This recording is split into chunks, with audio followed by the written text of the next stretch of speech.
大家好，昨天 Upstart 的主要竞争对手也是在次贷这方面发放贷款的一家公司 One Main Financial， 它的 CFO 有一个访谈，我们也听一下。这家公司我们讲过几次，他们跟 Upstart 其实模式非常不同，但都服务于一个行业，因此它的情况对了解 Upstart 也会有帮助。所以我们今天就有选择的听一下几个问题。Just wanted to start off on an update on the overall environment. Can you just comment on the competitive landscape, demand for credit, and the overall health of the consumer? Sure. So I think, throughout 2023, we've seen strong demand for loans. The competitive environment's been pretty constructive all year. We're very proud of our balance sheet. We think it's a unique differentiator, our ability to access funding. Some of our competitors have pulled back. I think everyone's pulled back for credit reasons, but some have pulled back because they just don't have the access to funding that a company like ours has. And that's enabled us to really fund the balance sheet and be able to pick and choose our credits. And sort of, throughout the year, we've been seeing a better mix or a higher mix of better credit quality credits as a result. So that's been very, very helpful as we've continued to tighten the balance sheet and tighten credit. We've still been able to see some nice growth, and a lot of that funded because of our ability to fund the balance sheet. And I think in terms of the consumer and the consumer health, the consumer is kind of facing there's some tailwinds and some headwinds. I think we've seen low unemployment, which has been great. Wage inflation certainly has been a positive factor for this consumer, but they are definitely still struggling with inflation. We've seen electricity costs up something in the neighborhood of 30% since the pandemic began. We're seeing average rents higher. For our average customer, average rent, we about 60% of our customers are renters, and the average rent was about $600 in 2019, and that's now today about $900. So it's seen a pretty significant impact there. 所以呢，这是第一个问题啊，他就问的就是说，现在整个市场的情况，竞争怎么样，以及消费者是什么样的情况。所以他回答主要也是这几个方面。他说，整个现在是市场，大家对这些贷款的需求仍然是非常强劲的。他就讲到，他多数的竞争对手现在都是收缩啊，就是所有人其实都有从信用上收缩，就是发放贷款更加谨慎。但是他也提到啊，像 Upstart 他没有讲名字，但我想他讲的应该是 Upstart。他有些竞争对手呢，由于资金的问题，资金不足，然后就被迫收缩，所以这是市场。他从消费者来讲的话，他讲了比较多，但主要就是说有好有坏。比较好的地方就是说，整体的美国现在我们讲过多次了，就是失业率仍然是比较低的，而且过去这几个季度工资的增长也都不错，所以这算是好事。不好的地方就在于过去这2年的通胀也让有些人比较困难啊，尤其是一些工资收入本来就不高的。他说最近几年电费涨了很多，租金从这个角度也涨了非常多，所以这些是对消费者不利的地方。那第二个问题，我们就看他去年贷款标准调整的问题，因为我们在 Upstart 的被做空报告里面也讲过类似的问题。So you implemented some underwriting changes last August. Can you maybe just remind investors what you saw that necessitated these changes? Yeah, so last second quarter of 2022, we saw a pretty meaningful uptick in delinquency. We saw it in particular with our lower income, lower credit quality, or lower FICO borrowers. And presumably at the time, and I think it's probably still very much true, that was a function of persistent inflation. I mean, everyone knows what the level of inflation was the last couple of years. And for a lower income borrower with a little bit less cushion, I think that caught up with them starting middle of last year. And the federal stimulus that they had been supported by over the last couple of years also, we think dried up a bit faster for the non-prime consumer that may have some prime. So, we took immediate action in July and August of last year to really tighten our credit box significantly within our customer lifetime value model, which generates the returns that we would expect to see in a particular cohort of borrower. We imputed a higher level of delinquency, which leads to a higher level of loss, consistent with what we were seeing. We also, out of an abundance of caution, put in what we refer to as an 01, 02 overlay. So this is an overlay on losses. It turns out to be about a 30% increase in losses that we have found would be associated with an 0102 type of downturn, which think about 5 to 6% unemployment in that scenario.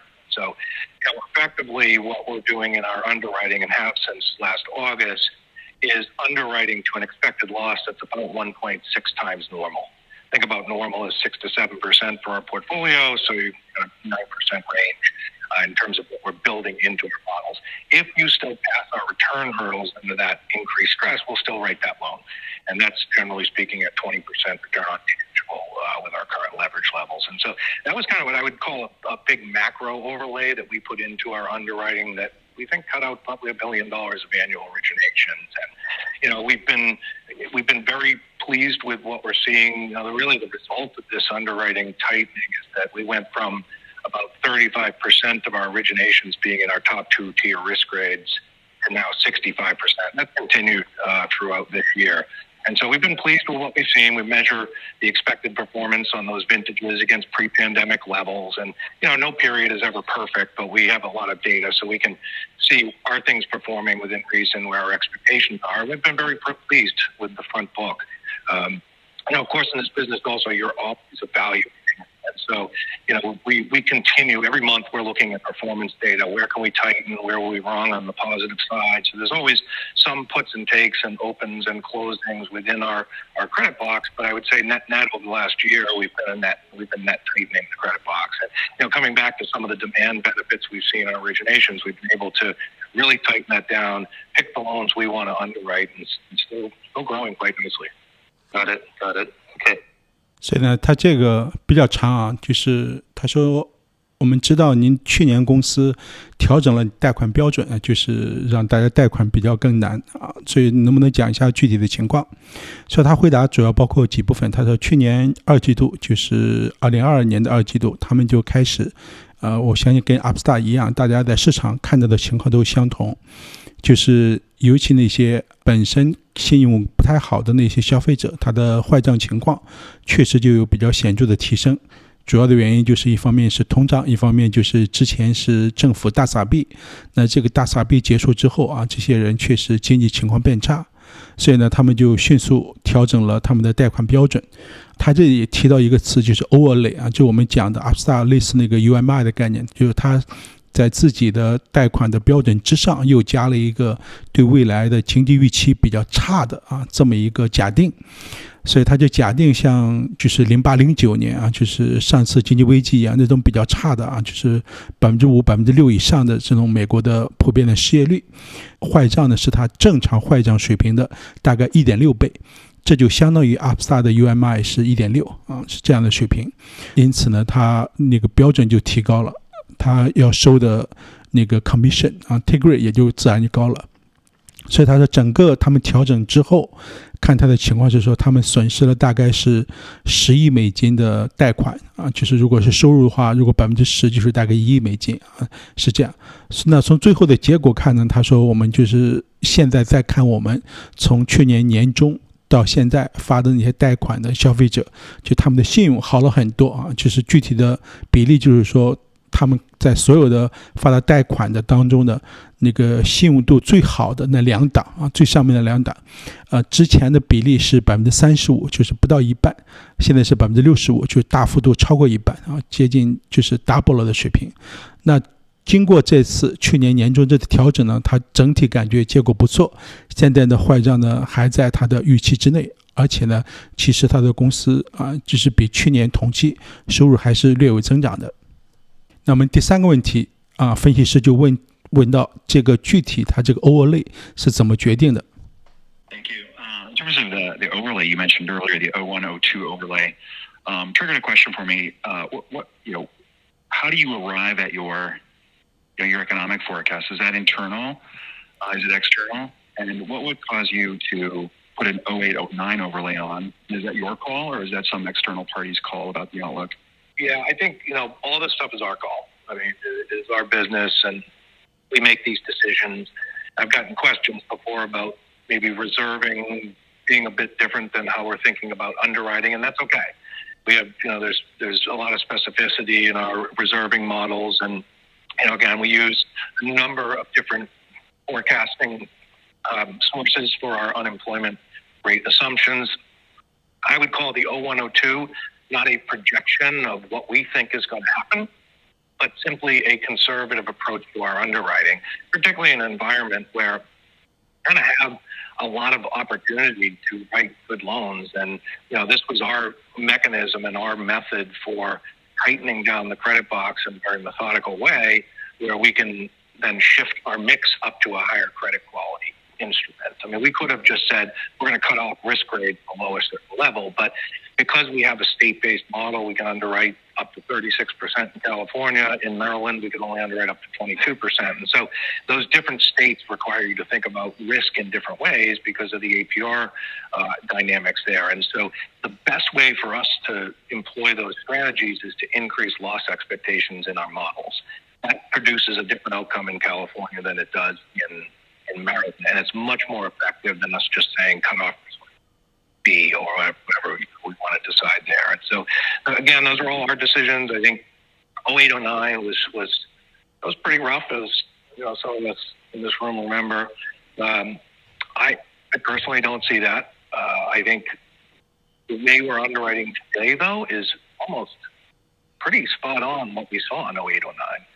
So when I mentioned the 1.6x loss expectation earlier, that was 30%.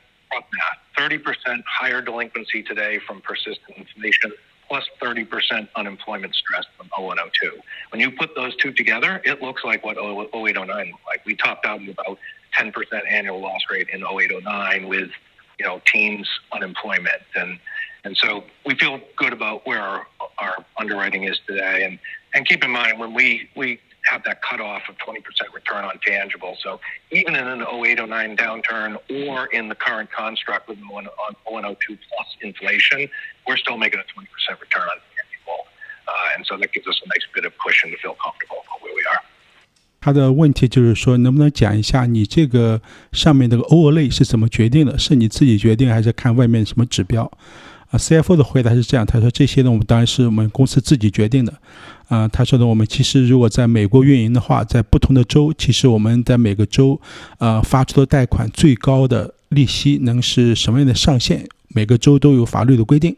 比如说，他说加州是36%，这应该是最高的。然后像比较低的，像马里兰州只有22%。因此呢，其实你在各个州运营都要符合相应的州的它的法律的要求，然后把坏账预期提上去之后，然后很多贷款就不能发放了。所以他说我们现在给出的这些 overlay 就是他这个假定是相对比较保守的，就是比较悲观的他觉得可能没有未来真正的情况可能不会有这么差，因为他们现在假定的是类似大概08、09年那种比较深重的经济危机就是他刚才说是 1.6 倍这个 1.6 倍当中的这 60% 相比正常情况下的增加，其中他说大概有一半可能是因为持续的通货膨胀的影响，另外一半呢是因为失业率很高的影响所以他说现在看起来应该没有那么真正的这么差的情况。他说呢，即便是就是最后证明他未来的经济情况跟08、09年一样，达到了 1.6 倍。也没有问题，因为他说我们现在发放贷款仍然是按照我们公司的就是20%的这种回报率来决定的，就是说即便是这个真发生了，它的回报率仍然没有影响。所以这其实也就证明了我们一直一个观点，就是说在次贷，很多人在现在当然是觉得风险非常大的一个行业这些客户非常不稳定，然后可能坏账率很高，但就是因为大家都撤出了，所以因此呢，现在其实机会也比较好。就像他们把贷款的利率提高很多之后，他现在觉得即便真的实现了这样的比较差的情况，他的资产回报率仍然是非常高的水平。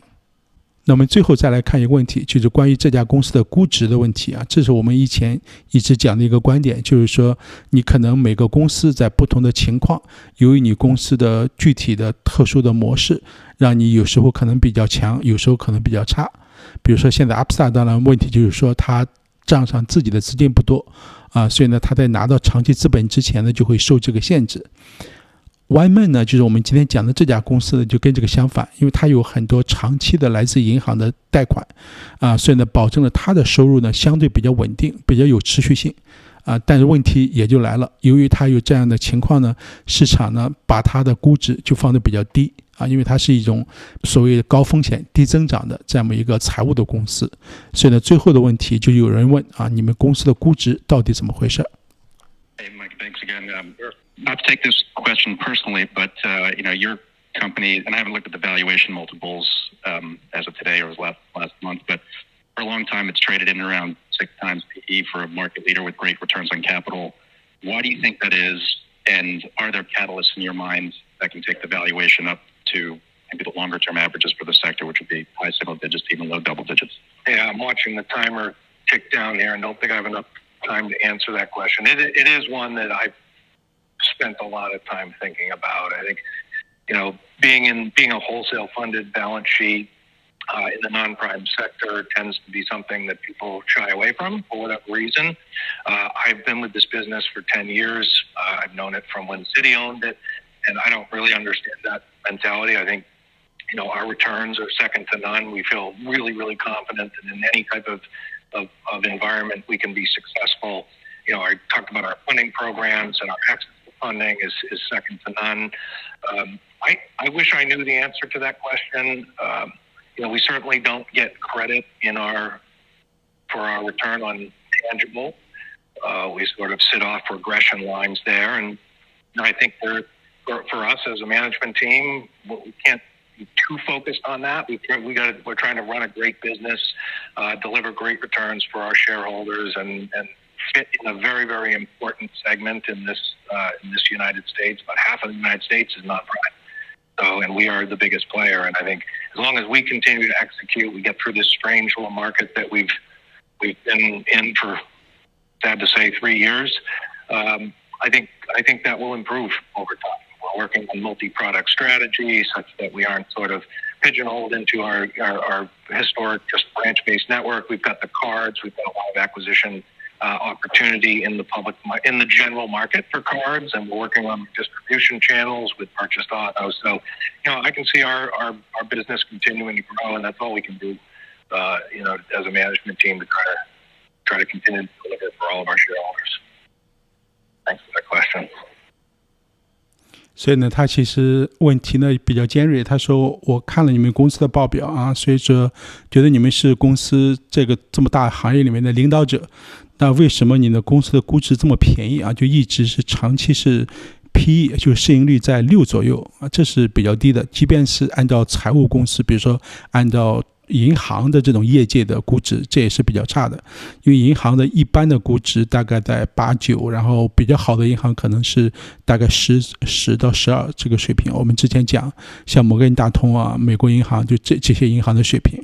所以呢 CFO 的回答呢说，第一个就是他说我也不知道为什么市场把我们看得这么差就是可能是我们这种模式呢，它第一服务的是次贷的用户可能大家觉得风险本身比较高。第二个呢，就是我们是自己的资产负债表来做这些事情的，他就通过借债，然后要把这个贷款一直放在自己的账上从模式上也跟 Upstart 不同的地方，就决定了可能市场对我们的看法可能不是特别的客观。